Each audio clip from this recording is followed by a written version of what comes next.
जाने का।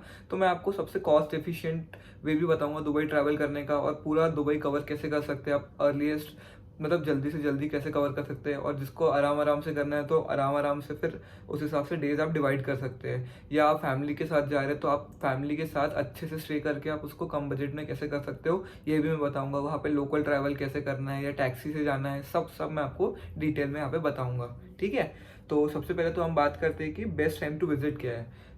देखो, वैसे तो नवंबर टू मार्च जो रहता है वो सबसे ज़्यादा भीड़ वाला टाइम रहता है, मतलब मोस्ट ऑफ द पब्लिक उस टाइम पे आती है। मैं पर्सनली मार्च में नहीं गया था, मैं मई में गया था, मतलब अप्रैल में 2 महीने की बाद गया था। तो मुझे बहुत सारी जगह खाली मिली और वेदर बहुत अच्छा था। वेदर की पहली बात तो दुबई में इतनी दिक्कत नहीं है, गर्मी इतनी गर्मी की बिल्कुल दिक्कत नहीं, क्योंकि उन्होंने हर जगह एयर कंडीशन करके रखा है।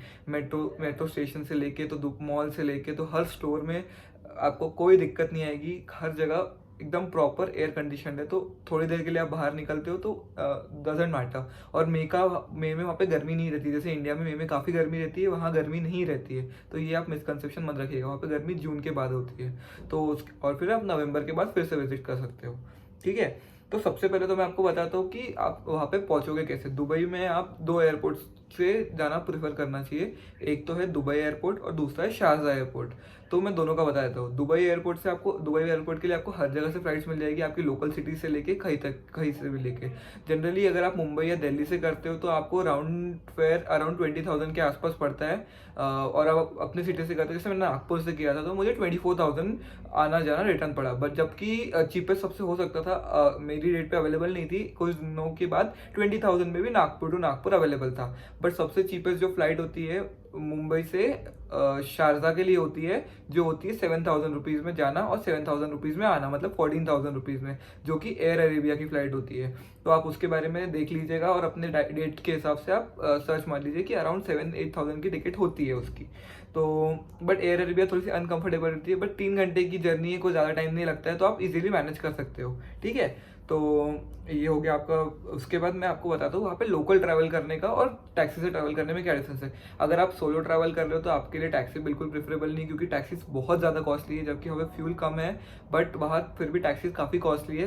तो आपके जेब पूरे खर्च जेब मतलब पैसे पूरे खर्च हो जाएंगे वहाँ पे टैक्सी में घूमते घूमते, अगर आप सोलो ट्रैवल कर रहे हो। तो सोलो ट्रैवल के लिए तो मेट्रो ही सबसे बेस्ट ऑप्शन है, और जो फैमिली के साथ आ रहा है उनके लिए टैक्सी भी ऑप्शन है और मेट्रोज भी ऑप्शन है। बट अगर आप लोगों को पूरा दुबई घूमने में ज़्यादा इंटरेस्ट है, वहाँ की लोकल लाइफ, लोग कैसे घूमते हैं कैसे रहते हैं ये देखना है आपको, पूरी हर चीज़ एक्सप्लोर करनी है, तो आप मेट्रो से करो। और अगर आपको हर जगह टूरिस्ट स्पॉट कंफर्टेबली पहुंचना है तो टैक्सी से करो, क्योंकि आपको अगर 4-5 लोग जा रहे हो तो आपको जितना टैक्सी से पड़ेगा उससे थोड़ा सा कम आपको मेट्रो से पड़ेगा। तो that's a very good option कि अगर आप ओल्ड एज पीपल के साथ ट्रैवल करो जिनसे ज़्यादा वॉक नहीं होती, तो टैक्सीज भी आप यूज़ कर सकते हो। अदरवाइज मैं तो मेट्रो प्रेफर करता हूँ, क्योंकि मुझे लोकल ट्रैवल करने में मज़ा आती है। तो दुबई की मेट्रो थोड़ी सी कंफ्यूजिंग है। वहाँ 3 लाइन है basically, red line, green line और ब्लू लाइन। ब्लू लाइन इतनी इंपॉर्टेंट नहीं है, हम लोग सिर्फ 2 लाइन देखेंगे, रेड लाइन और ग्रीन लाइन। मैं आपको बता देता हूँ। ये देखिए, ऐसी ग्रीन लाइन और रेड लाइन रहती है। ये आप दुबई मेट्रो मैप डाउनलोड कर लीजिए या फोटोज़ पे सर्च मार लीजिए, आपको समझ जाएगा। तो मैं अभी आपको समझा देता हूँ कैसे रहता है। जो एक्सपो 2020 है वो लास्ट स्टेशन रहता है रेड लाइन का, और सेंटर पॉइंट जो है वो फर्स्ट स्टेशन रहता है, समझ लीजिए। सेंटर पॉइंट मतलब जो एयरपोर्ट वाला पॉइंट रहता है। तो आप सबसे पहले तो एक बात ध्यान रखिएगा, आप जो भी अपना होटल लेंगे वो या तो ग्रीन लाइन या रेड लाइन के आसपास ही लेंगे, एकदम पास में, क्योंकि आपको मेट्रो स्टेशन से पास पड़ेगा। बहुत बार आप होटल्स आप चीप देखने के चक्कर में आप क्या करते हैं कि other side of Dubai city में कर लेते, तो पहले तो आपको मेट्रो स्टेशन तक टैक्सी से आना पड़ेगा, तो आपको पैसे बचाने की जगह आपके पैसे बहुत ज़्यादा बढ़ जाते हैं। तो ग्रीन लाइन या रेड लाइन के पास ही लीजिएगा, क्योंकि मेट्रो स्टेशन आपके पास में है। ठीक है, मेट्रो स्टेशन के आसपास से टैक्सी भी मिल जाती है। और अगर हो सके तो ओल्ड दुबई में रहिए, क्योंकि ओल्ड दुबई से कनेक्टिविटी हर जगह की अच्छी है। आप न्यू दुबई में भी रह सकते हैं, उधर से भी अच्छी है, बट ओल्ड दुबई से थोड़ी ज़्यादा अच्छी है, क्योंकि फरारी वर्ल्ड एंड ऑल के लिए जो बसेस एंड ऑल है वो सब ओल्ड दुबई से डेली निकलती है। तो आपको मैं बताता हूँ आगे वो कैसा रहेगा। तो मैंने तो और जो दूसरी ग्रीन लाइन है वो क्रीक से लेके इतिसलात स्टेशन के लिए रहती है। वो इतनी इंपॉर्टेंट नहीं है, आपको इतना मोस्ट ऑफ द टाइम आपको रेड लाइन ही काम आएगी। बट तो भी मैंने आपको बता दिया। ठीक है, अब बात बात आती है कि आपकी डे 1 से लेके सबसे पहले आपको मैं खाने का बता देता हूँ। खाने में जो है ना, ओल्ड दुबई में खाना सस्ता है, इसलिए मैं ओल्ड दुबई में स्टे बोल रहा था आपको, क्योंकि आप लेट भी आए रात को तो आपको चीप खाना और अच्छा क्वालिटी का खाना आपको वहाँ ओल्ड दुबई में मिल जाएगा। न्यू दुबई में आपको थोड़ी दिक्कत आएगी, तो ओल्ड दुबई में प्रेफरेबल स्टे रहेगा। तो अब स्टे की बात आती है, आप दो जगह रुक सकते हैं, तो होटल या हॉस्टल। होटल और हॉस्टल में भी कोई ज़्यादा फर्क नहीं है, अगर आप अकेले आ रहे हो तो ही हॉस्टल है, अगर दो लोग भी आ रहे हो तो होटल प्रेफरेबल है, क्योंकि हॉस्टल का पर नाइट अराउंड 1000 to 1200 रुपीज़ पर पर्सन लगता है। और अच्छा होटल, जो नॉर्मल बहुत अच्छा होटल रहता है, 2.5 स्टार 3 स्टार जो होटल रहता है, उसका कॉस्ट 3200 के आसपास पड़ता है। मतलब अगर आप हॉस्टल में दो लोग रुकते हो तो अराउंड 2500-2600 लगता है, और अगर होटल में रुकते हो तो 3000-3200 लगता है। तो वो इतना मैटर नहीं करता, तो आप होटल में रहना प्रेफर करते हो उस टाइम पे। मैं अकेला गया था इसलिए मैं हॉस्टल में रुका था, और मुझे लोकल लोगों से एक्सप्लोर करना था, इसलिए मैं हॉस्टल चूज़ किया था। अब वो आपकी पूरी पर्सनल चॉइस होती है। तो ये आपको मैंने होटल का बता दिया। और हाँ, बट एक दिक्कत है कि ओल्ड दुबई में हॉस्टल्स शायद इतने अच्छे नहीं हैं, क्योंकि वो ओल्ड ओल्ड टाइप में है थोड़ा सा, और जो न्यू दुबई में आपको हॉस्टल्स इजीली मिल जाएंगे, तो दोनों हिसाब से आप देख लीजिएगा। अब की बात आती है डे 1। सबसे पहले आप दुबई में जब पहुंचेंगे तो आप मोस्टली जो फ्लाइट्स रहती है वो सुबह के आसपास 8-9 बजे के आसपास दुबई लैंड कर जाती है। तो आप मोटा मोटा मान लीजिए आप 1 बजे तक सब होटल में चेक इन एंड ऑल सब करके आप 1 बजे तक फ्री हो जाएंगे। तो उसके बाद आज का आपका फर्स्ट डे का रहेगा, आपको आज जाएंगे दुबई मॉल। दुबई मॉल में आपको शॉपिंग करनी है, यहाँ आसपास घूमना है। उस दुबई मॉल इतना बड़ा है, आपको लिटरली बता रहा हूँ, आपको उसको एक्सप्लोर करके 5-6 घंटे लग जाएंगे। मजाक नहीं करो, 5-6 घंटे, जबकि मैं बहुत फास्ट ट्रैवल हूँ, मैं हर जगह जल्दी जल्दी करता हूँ, तो भी मैं एक शॉप के अंदर जो मुझे जानी थी बस वो शॉप्स के अंदर गया हूँ, ज़्यादा शॉप्स के अंदर गया भी नहीं हूँ, तो भी मुझे 5-6 घंटे लगे। अगर आपको पूरा मॉल एक्सप्लोर करना है, दुबई एक्वेरियम देखना है, और जो भी चीज़ें हैं वहाँ पे, फ्लाई सिमुलेटर है, जेट सिमुलेटर है, जो सब चीज़ें आपको एक्सप्लोर करनी है, तो आपको वहाँ पे 5-6 घंटे से ज़्यादा लगेंगे। फिर ऐसे करते करते 6-7 बज जाएंगे। फिर वहाँ पे आपका बुर्ज खलीफा का फाउंटेन शो रहेगा, वो कर लीजिएगा, या आपको बुर्ज खलीफा पे टॉप पे जाना है, वहाँ पे जाके डाइनिंग करना है, तो वो आप आज के दिन कर सकते हो। तो ये आपका हो गया आज का डे 1 का। अब डे 1 के बाद वही खाना आपको ओल्ड दुबई या देरा सिटी सेंटर जो बोलते हैं, या बूर दुबई बोलते हैं ओल्ड सिटी को, वहाँ पे आप जाके कर सकते हैं, या आपको दुबई मॉल में भी कुछ कई सारे इंडियन आउटलेट्स मिल जाएंगे, आप वहाँ पे भी कर सकते हो। ठीक है, तो ये हो गया हमारा डे 1। डे 2 को हम जाएंगे, आज जाएंगे हम फरारी वर्ल्ड, मतलब या वार्नर ब्रो, जो कि आबू धाबी में। अब आबू धाबी जाने के लिए दो तरीके, या तो आप टैक्सी से जाते हैं जो आपको 250 दिरहम के आसपास पड़ेगी, मतलब अराउंड 5000 रुपीज़ पड़ेंगी। बट अगर आपके पास फरारी वर्ल्ड और वार्नर ब्रो की टिकट है, तो डेरा सिटी सेंटर से हर रोज़ सुबह 7 से 8 के बीच में एक पर्टिकुलर टाइम रहता है उनका, हर टाइम वैरी होता है, तो आप वो चेक कर लीजिएगा कि वहाँ से बस स्टॉप से आपको डायरेक्ट आबू धाबी के लिए फ्री टिकट मिलती है, क्योंकि आपने फरारी वर्ल्ड की टिकट ले रखी है। ठीक है, तो ये चीज़ ध्यान रखिएगा, सिर्फ डेरा सिटी सेंटर से ही चलती है। तो ये ओल्ड दुबई में जो स्टे कर रहे हैं उनके लिए बहुत फ़ायदेमंद चीज़ है, न्यू वालों को ये फ़ायदा नहीं है। तो ये एक और फ़ायदा हो गया ओल्ड दुबई में रहने का। तो सुबह 7 बजे निकलती डायरेक्ट आपको फरारी वर्ल्ड के सामने ड्रॉप करेगी, आप वहाँ पे फरारी वर्ल्ड कीजिए। अगर आप जैसे मैंने आपको बताया अप्रैल मई में जाते हैं जब कम भीड़ रहेगी, तो आपको फरारी वर्ल्ड, या वीकडे में जाते हैं, हाँ ये याद रखिएगा, फरारी वर्ल्ड ये सब वार्नर ब्रो वगैरह आप ऐसे दिन जाइए जब भीड़ कम रहे, जैसे कि वीकडे, ना कि वाकई वीकेंड पे जाए। तो इसमें आपको 3-4 घंटे लग जाएंगे फरारी वर्ल्ड को। फरारी वर्ल्ड जल्दी हो जाएगा, सिर्फ बाकी कुछ स्लाइड्स ही इंपॉर्टेंट है, मोस्ट लोग वही करते हैं। कुछ जो छोटी मोटी स्लाइड्स है वो करने की मज़ा भी नहीं आएगी, और मैं बोलूँगा मत कीजिए, टाइम वेस्ट मत कीजिए। उसके बाद अगर आप अराउंड 7 बजे यहाँ से निकले, वहाँ पे 8 बजे पहुँचे, 8-9 बजे पहुँचे, आपने फरारी वर्ल्ड किया, 12-1 बजे तक आपका फरारी वर्ल्ड हो गया। मैक्सिमम 2 पकड़ लीजिए, 3-4 बजे तक, फिर आपका 2-2.5 घंटे में आपका वार्नर ब्रदर्स हो जाएगा, या 3 घंटे पकड़ लीजिए 4-5 बजे तक। फिर आप वहाँ के मॉस्क जाके आइए, वर्ल्ड का लार्जेस्ट मॉस्क है आफ्टर मक्का, फिर वहाँ जाके आइए, आपका आबू धाबी भी कंप्लीट होता है। अगर आपको लगता है कि थोड़ा हेक्टिक हो रहा है तो आप अपना एक डे बढ़ा दीजिए यहाँ पे, तो आप आबू धाबी में स्टे भी कर सकते हैं। तो आपको ये करना तो कर सकते हैं। और भाभी यास आइलैंड, जो आबू धाबी का यास आइलैंड है, जहाँ पे ये फरारी वर्ल्ड, वार्नर ब्रो और यास वाटर पार्क है, आप अगर वाटर पार्क भी करना चाहते हैं तो आपको दूसरा दिन लगेगा ही। तो अगर आपको वाटर पार्क करना है तो आपको आबू धाबी के लिए एक नाइट का स्टे रखना पड़ेगा, ताकि ये 2 दिन में आप पूरा डिस्ट्रीब्यूट कर पाए। ठीक है, और इसकी टिकट्स की बात आती है। अब फरारी वर्ल्ड की टिकट आप डायरेक्ट फरारी वर्ल्ड पे जाके मत लीजिए, ऑनलाइन बहुत सारी वेबसाइट्स है जहाँ पे आपको, अगर आप ऑफलाइन जाके फरारी वर्ल्ड की सिर्फ टिकट लेते हो तो इतनी कॉस्टली पड़ेगी जितने कॉस्ट में आपको फरारी वर्ल्ड, वार्नर ब्रो और यास वाटर पार्क तीनों की टिकट कंबाइन आपको 1 डे या 2 डे का पास जो मिलता है, आप एक दिन में तीनों करना चाहते हो तो वो भी पास मिलता है। अगर 2 दिन में 3 एक्टिविटीज़ करना चाहते हो, या 2 दिन में 2 एक्टिविटीज़ करना चाहते हो, अलग अलग टाइप के कस्टमाइज करके बहुत सारी वेबसाइट्स में मेंशन है,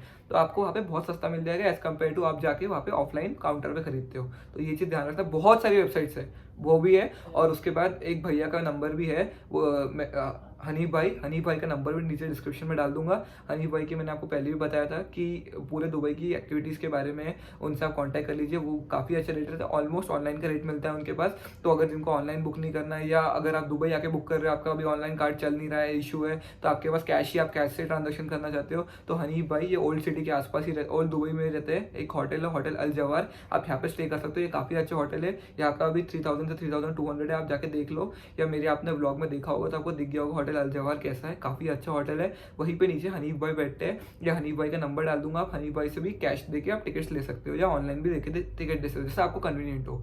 तो ये हो गया आपका फरारी वर्ल्ड और इसकी वार्नर ब्रदर्स की। अगर नेक्स्ट डे भी करना है तो यास वाटर पार्क भी कर सकते हो, बट यास वाटर पार्क करने से अच्छा आप दुबई में अपने क्या नाम है, पाम जुमेरा में जाके होटल एटलांटिस के वाटर पार्क में कर सकते हो। बहुत सुंदर है, शायद वर्ल्ड का लार्जेस्ट वाटर पार्क है वो। उसके लिए आप एक दिन पूरा निकालना पड़ेगा, उसके बारे में मैं आपको आगे बताता हूँ। और लास्ट बस जो वापस डेरा सिटी सेंटर जाने के लिए निकलती है वो 8 बजे की निकलती है, उसके बाद बस नहीं मिलेगी, आपको टैक्सी करनी पड़ेगी, तो ये आपको काफ़ी कॉस्टली पड़ जाएगा। मुझे एक शेयर टैक्सी का भी पता चला था, बट शेयर टैक्सी मैं नहीं बोलूँगा क्योंकि नॉट प्रिफर्ड, उससे काफ़ी अच्छा है ये, आप सुबह 7 बजे वाली बस पकड़ लो, ठीक है। बट अगर आपकी शेयर टैक्सी अगर ये छूट भी जाती है तो बुर्जुमान स्टेशन से आप बुर्जुमान स्टेशन पे जाके आप अगर अकेले हो तो शेयर टैक्सी निकलती है अबू धाबी के लिए, पर पर्सन 50 से 60 दिरहम लेती है, मतलब 1200 रुपये लेती है। नहीं तो ऐसे आपको 6-7 हज़ार रुपये लग जाएंगे अगर आप प्राइवेट टैक्सी करते हो तो, ठीक है। तो ये अगर आप गलती से आपकी 7 बजे की बस छूट जाती है, जो कि आपकी नहीं छूटनी चाहिए, ठीक है। तो ये हो गया आपका डे 2। नेक्स्ट हम आते हैं आज डे 3 पे। डे 3 पे हम जाते हैं, हमारा आज विजिट रहेगा museum of the future. Museum of the future जो है, इसके लिए आपको 10 से 15 दिन पहले टिकट बुक करनी पड़ेगी, क्योंकि अभी सबसे सबसे ज़्यादा फेमस एक्टिविटी दुबई की है और काफ़ी प्री बुक चल रही है। किस्मत से मैं 3 लोगों के साथ गया था, तो मैं चौथा था, मेरे पास टिकट नहीं थी, तो उन लोगों ने दे दी। बट अगर आप ऐसे जाओगे तो आपको टिकट्स नहीं मिलेगी, आपको प्रायर एटलीस्ट 1 वीक प्रायर करनी पड़ेगी। हनी भाई के पास भी पूछ सकते हैं, उनके पास भी टिकट अवेलेबल रहती है। तो आपको वहाँ पे 3 से 4 घंटे लगेंगे। फिर उसके बाद आप आफ्टरनून में होटल एटलांटिस जा सकते हो, जो कि पाम जुमेरा पे जाने का ऐसा है कि रेड लाइन से आपको लास्ट स्टॉप पे जाना पड़ेगा, वहाँ से ट्रैम रहती है, ट्रैम मतलब जो रोड पे जो मेट्रो चलती है, वहाँ से आपको ट्रैम से मरीना जो मेट्रो स्टेशन है वहाँ से आपको ट्रैम से जाना पड़ेगा, वो आपको डायरेक्ट पाम जुमेरा पे ले जाएंगे। वहाँ पे होटल एटलांटिस है, अगर आपने टिकट ली होगी कुछ अराउंड 12-13-1400 की टिकट आती है, उसकी टिकट लेके आप जस्ट अंदर जाके देख सकते हो। वहाँ की एक्वेरियम की टिकट भी ले सकते हो अगर आपको लेना है तो। और उसके बाद अगर आपको वहाँ का आपको वाटर पार्क करना है तो आपको पूरा एक दिन लगेगा, क्योंकि बहुत बड़ा वाटर पार्क है और बहुत लोग बोल रहे हैं कि करने लायक चीज़ है, तो आप कर सकते हो, ठीक है। इसके बाद हम लोग अभी ये हो गया हमारा, अगर आप सिर्फ देखने जा रहे हो तो फिर आप उसके बाद इवनिंग में आप आओगे मरीना स्टेशन पर रिटर्न। फिर वहाँ से हम जाएंगे मरीना बे, जो बीच है वहाँ का, बहुत अच्छा बीच है, वहाँ पे आपको बहुत सारी कल्चर्स, अलग अलग लोग देखने मिलेंगे। फिर वहाँ पे दुबई एन, मतलब जो दुबई व्हील है, सबसे बड़ा वर्ल्ड का सबसे बड़ा व्हील, आप उसमें जाके भी बैठ सकते हो या उसे दूर से देख सकते हो, काफ़ी सुंदर है वो भी, ठीक है। या तो फिर अगर आप जल्दी हो गया तो आप अगर आपको यॉट में राइड करना है तो आप यॉट राइड भी ले सकते हो। ये सब के लिए एक ऐप है, मैं आपको उसके बारे में बताता हूँ, वो ऐप से बुक कर सकते हो। मैं अभी लास्ट में बताता हूँ आपको वो चीज़, ठीक है। और एक अब कुछ चीज़ें जो मैंने नहीं की वो भी मैं आपको बताता हूँ। एक दिन उसके लिए आपको ऐड करना पड़ेगा, जैसे कि आपको मॉल ऑफ एमिरेट्स जाना है, दुबई मॉल नहीं, मॉल ऑफ एमिरेट्स, वहाँ पे स्की दुबई करके है, तो स्की दुबई में भी आपको 3-4 घंटे लग जाएंगे। ये चीज़ आप कर सकते हो। देन उसके बाद बॉलीवुड पार्क दुबई है, वो भी बहुत सुंदर है, वो भी कर सकते हो अगर आपको करना है तो। इसके लिए आपको नेक्स्ट डे लगेगा, मतलब डे 4 जो लगेगा, डे 4 की आइटनरी ये है, mall of Emirates, Bollywood park, और थोड़ा सा आपके पास फिर लेजर टाइम बच जाएगा इसके बाद, क्योंकि ये दोनों काफ़ी हेक्टिक हो जाएंगे। ये डे 4 हो गया आपका, ठीक है। अब डे 5 मैंने ऐसा रखा है कि जिसको स्काई डाइविंग करनी है तो स्काई डाइविंग के लिए आपको पहली बार फिर से बता देता हूँ कि उसके लिए भी आपको प्रायर बुकिंग करनी पड़ेगी। 7 दिन कम से कम प्रायर बुकिंग करके चलिए, तो इसमें आपको 5-6-7 घंटे लग जाएंगे। अब इसके बाद आप दिन में इवनिंग वही आपका दोपहर तक आपका ये हो जाएगा। उसके बाद अगर आपको कुछ लग्जरी चीज़ें करनी है, जैसे लिमोजिन की राइड लेनी है, तो आप उसकी बुकिंग कर सकते हो, या आपको लग्जरी कार चलानी है, जैसे किसी को रहता है लैम्बोर्गिनी, फरारी एक्सेट्रा चलानी है, पोर्शा चलानी है, मैक्लारेन चलानी है, तो उन सब के लिए भी आप जा सकते हो। फिर उसके बाद अभी आप शाम में जाके ओल्ड सिटी, मतलब ओल्ड दुबई जो कि बुर दुबई या डेरा सिटी सेंटर जाके आप शॉपिंग कर सकते हो। इलेक्ट्रॉनिक्स काफ़ी सस्ते हैं, मैंने आपने प्रीवियस वीडियो में डाला है, आप जाके देख सकते हो, और कहाँ से लेना है, क्या दे सकते हो, सब मैंने आपको डाल चुका है। और उसके बाद आप 8-9 बजे, मतलब नाइट के टाइम पे आप गोल्ड सुक मार्केट जा सकते हो। गोल्ड सुक में जाके आप गोल्ड शॉपिंग कर सकते हो। मेल को 20 ग्राम्स लाना अलाउड है, और फीमेल को 50 ग्राम्स तक लाना अलाउड है। ये जब मैं गया था तब की ये लेटेस्ट पॉलिसी थी। अब जब जाओगे तो एक बार कंफर्म करके जाना, गूगल पे आपको इजीली मिल जाएगा कि आप कितना ला सकते हो। ज़्यादा भी ला सकते हो, बट अगर पकड़े गए तो वो आपका रिस्क रहता है। बहुत बार नहीं भी पकड़े जाते, that totally depends upon your luck. तो आपको जो रिस्क लेना है तो आप ले सकते हो, कोई ऐसी दिक्कत नहीं है। और कहाँ से लेना है, मैंने अब आपको बहुत सारी शॉप मिलेगी जहाँ पे आपको मेकिंग चार्जेस लगेंगे। पहली बात, बिस्किट कॉइन्स नहीं ला सकते, ये सब इलीगल है लाना। आप सिर्फ पेन के आ सकते हो, और जितना ग्राम्स पेन के आ सकते हो मैंने बताया। तो वहाँ पे आपको मेकिंग चार्जेस वाली शॉप्स मिलेंगी जहाँ पे मेकिंग चार्जेस लगते हैं, जैसे इंडिया में लगते हैं। बट कुछ शॉप ऐसी मिलेगी जहाँ पे जीरो मेकिंग चार्जेस लगते हैं, मतलब जो कॉस्ट का गोल्ड है आपको वही कॉस्ट में मिलेगा। जब जिसकी वीडियो भी मैंने बना चुकी है, आप उसकी वीडियो भी जाके देख सकते हो मेरी प्लेलिस्ट में, ठीक है। तो गोल्ड सुक मार्केट ये हो गया आपका डे 5, ठीक है। अब आता है आप अपना डे 6। अब मैं डे 5 और डे 6 को आप रिप्लेस कर सकते हो, क्योंकि डे 6 में हमने रखा है डेजर्ट सफारी। क्या होता है, मॉर्निंग आपका फ्री है, या मॉर्निंग आपको जो अगर कुछ एक्टिविटीज़ आपको और करनी है जो आपको पता चली तो आप कर सकते हो। आफ्टरनून में हम जाते हैं डेजर्ट सफारी के लिए। डेजर्ट सफारी से हम मिडनाइट तक आते हैं। तो इसमें मैंने ये इंटरचेंज क्यों बोला आपको डे 6 और डे 5 को, क्योंकि अगर डे 6 जैसे मैंने आपको बताया आप मिडनाइट में आ रहे हो, अगर आपकी फ्लाइट मिडनाइट की ही है उस दिन की ही, तो आपके लिए ये एक दिन पहले रिकमेंडेड है। वेरएस अगर आपकी फ़्लाइट जो है आपने अगले दिन, आप रात को स्टे कर रहे हो लास्ट नाइट को, और अगले दिन सुबह की फ़्लाइट ले रहे हो, तो इट्स कम्प्लीटली फाइन। जैसे मेरा कैसा था, एक दिन और होटल में क्यों स्पेंड करना, जब मुझे अराउंड अब मेरा सब कुछ हो गया है 10 बजे के आसपास, और मेरे को अगर 3 साढ़े 3 बजे की फ़्लाइट मिल रही है, तो मैं तो जाके एयरपोर्ट पे जाके लाउंज एक्सेस लेके वहाँ पे चिल कर सकता हूँ। ऐसा नहीं है कि मुझे रात भर स्टे करना पड़ेगा। तो आप इस अकॉर्डिंग अपनी फ़्लाइट बुक कीजिए कि आप अर्ली मॉर्निंग दुबई आए और आपको मिडनाइट या अगले दिन सुबह की 3 बजे 4 बजे ऐसी की फ़्लाइट मिल जाए, तो आपको ये काफ़ी कन्वीनियंट रहेगा। आपके होटल के पैसे बच जाएंगे एक नाइट के, तो आप अपने हिसाब से वो चेंज कर सकते हैं। या अगर आपको आराम से करना है तो आप रात भर होटल में रुको, अगले दिन सुबह टैक्सी लेके या फिर रेड मेट्रो लाइन से सेंटर पॉइंट में जाके एयरपोर्ट पे जा सकते हो। It completely depend upon you. तो आप इंटरचेंज कर लीजिए डे। तो ये हो गया हमारा दुबई की ऑलमोस्ट आइटनरी।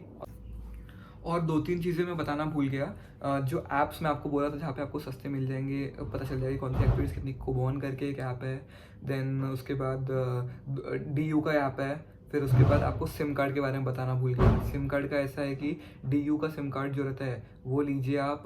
आपको 1 दिन का चाहिए तो आप 1 दिन का ले सकते हो, 7 दिन का चाहिए तो 7 दिन का ले सकते हो। अपने अकॉर्डिंग आप जितना आपको रिचार्ज रखना है आप उतना कर सकते हो। अब मैं मोस्टली लोग क्या करते हैं, इंटरनेशनल रोमिंग का डाटा डाल के आते हैं। अगर इंटरनेशनल रोमिंग का आप करके आते हो, जैसे जियो का रहता है, तो आप वो कम से कम 7 दिन पहले, जब इंडिया में हो 7 दिन पहले ही आप खरीद लीजिए, क्योंकि 7 दिन उसको एक्टिवेट करने में लग गए थे। मेरे साथ जो एक भैया थे तो उनको कोई यूज़ नहीं है, उनको आके DU का सिम लेना ही पड़ा। तो DU के सिम आपको मतलब थोड़ा सा कॉस्टली है, वहाँ का कॉलिंग एंड इंटरनेट मोस्टली आपको बहुत जगह पे वाईफाई मिल जाएगा, बट आपको फिर भी लगेगा ही सिम में। तो ये आप वहाँ के पैकेजेस जो भी रहेंगे आप अपने हिसाब से आप ले सकते हो। DU का सिम कार्ड आता है, आपको मिल जाएगा, कहीं पे मिल जाएगा। एयरपोर्ट पे भी आपको free SIM card, tourist SIM card मिलेगा, जिसमें 1 दिन का आपको इंटरनेट भी फ्री मिल जाएगा। तो जब वो आपका इमिग्रेशन का स्टैंप मारते हैं ना, तब उसी के साथ आपको एक DU का सिम कार्ड भी मिल जाता है। अरे सॉरी, एक चीज़ और रहेगी, वहाँ पर व्हाट्सएप बैन है। आप वहाँ से अगर इंडिया में व्हाट्सएप वीडियो कॉल करोगे तो नहीं चलेगा एकदम, या तो फिर अगर आपका चल भी गया तो 1 आध मिनट चलेगा, क्लियर नहीं आएगा, कुछ नहीं आएगा। वहाँ का व्हाट्सएप जो है उसको बोलते बोटिम, BOTIM। वो वहाँ तो आप क्या कीजिए, इंडिया में आपका जो भी पहचान का रिलेटिव है उनको बोलिए ये डाउनलोड कीजिए, ये वहाँ का व्हाट्सएप समझ लीजिए आप। तो आप उससे एक दूसरे से इंटरनेट कॉलिंग कर सकते हैं कि आपको वाईफाई मिल गया, आपने अगर सिम नहीं लिया तो आप इंटरनेट कॉलिंग से आप घर पे बात कर सकते हैं, जिससे भी आपको बात करना है, ठीक है। तो okay guys, thank you so much guys for watching this video. अगर आपको ये वीडियो पसंद आई तो प्लीज़ वीडियो को लाइक कीजिएगा, शेयर कीजिएगा, चैनल को सब्सक्राइब कीजिएगा, और ऐसे ही अपना प्यार बनाए रखिए। और अभी अपनी नेक्स्ट ट्रैवल सीरीज़, सिंगापुर की सीरीज़ जो है वो चालू हो जाएगी जल्दी। आई होप आप उसमें भी इससे ज़्यादा प्यार दिखाएंगे और इससे ज़्यादा शेयर करेंगे, और जल्दी जल्दी मेरा चैनल ग्रो कराएंगे। तो चलिए मिलते हैं अगले वीडियो में। Bye bye, take care till then.